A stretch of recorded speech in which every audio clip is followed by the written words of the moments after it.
almost all of the people liked Christmas a lot, but the Grinch, hiding out in his White House, did not.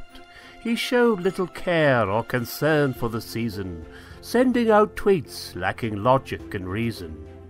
Christmas, he tweeted, this year I'm ignoring. It's dull, unexciting, and frankly it's boring. When Christmas arrives, I might just stay asleep. It's more overrated than Meryl Streep. Go spend your money, he said with disdain. Go max out your Visa and Amex again. And the worst of this spending, I can't help but see, is that none of that money is coming to me. His tweets were so bitter and very severe, but why he was mad was completely unclear. It could be his hair wasn't hairsprayed just right.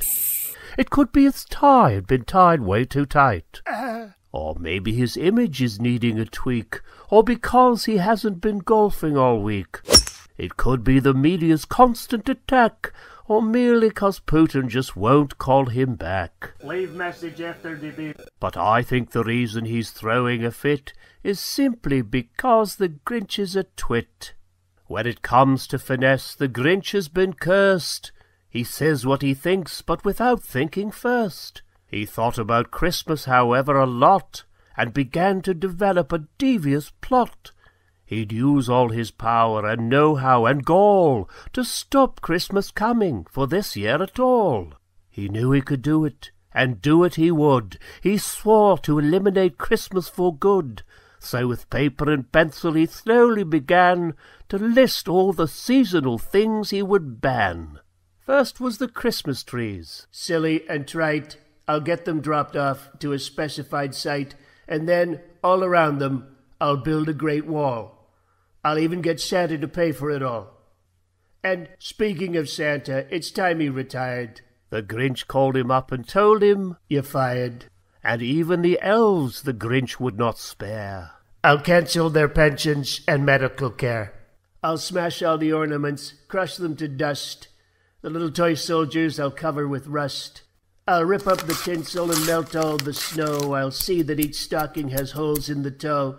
I'll taint all the turkeys and gooses and grouse. I'll pulverize everyone's gingerbread house. The holly and mistletoe I'll set aflame and make sure that Hillary gets all the blame. Then checking his list he saw just one more note. It was the most notable note that he wrote. I'll ban Christmas music so no one may sing. No drum may go thump, no jingle bell ring. Without Christmas music to sing or to play, there will not be Christmas on this Christmas Day. The playing of carols at Christmas will stop. Traditional modern calypso or pop. No carols from Elvis or Pink or Madonna, from Bing, Miley, Elton, Maroon 5, Rihanna. Then signing the papers he made it the law. Caveat habeas quo blah blah blah. He chuckled and said, well, you sow what you reap. Then climbed into bed and fell fast asleep. Now the month was December, the day 25th. The Grinch woke up slowly, but jumped up forthwith. He opened the window, and then his face frowned, for off in the distance he heard a strange sound. It sounded like singing. Well, that can't be right. I banned all the singing forever last night. But people were singing all over the place. Tenor, contralto, soprano, and bass. 3 golden toilets, 2 alley ballrooms, and a bankrupt casino or 2. The Grinch started fuming. So who can I blame? I vetoed this Christmas, and yet it still came. It came without presents or turkey or ham. Well, maybe one turkey, 'cause that's what I am. Maybe Christmas, he thought, doesn't come from a store. If I'd wanted to stop it, I should have done more.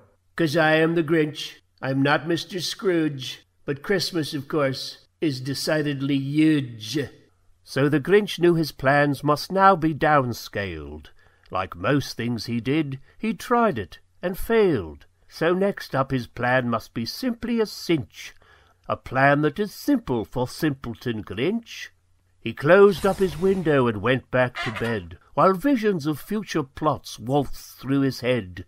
And before he dozed off, he was just heard to say, just think what I could do on Valentine's Day.